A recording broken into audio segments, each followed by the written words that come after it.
Who said you couldn't turn a struggle meal into a fancy one? Because this is what I do every time I make my cup of noodles.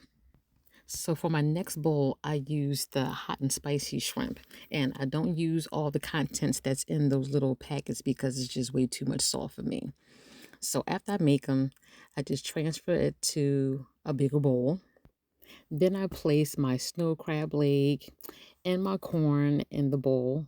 But wait a minute. I did this all wrong. Let me remove the snow crab leg and the corn because guess what? I gotta put my spicy shrimp in there. So my spicy shrimp has peppers and onions and hot chili peppers in it. I kind of copy the recipe that they have at the Asian restaurants and at the malls.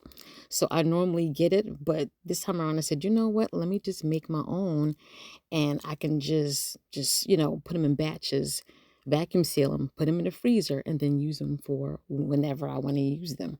So now I'm gonna put back my snow crab leg back in the bowl and my corn. I normally boil some eggs, but I didn't do that this time. I don't know why. I must have either forgot or didn't have any eggs left.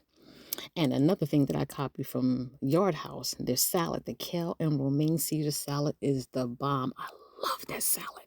Oh my gosh. So these two together, perfect meal for me. So my thing is, what do you do with your struggle meals? Okay?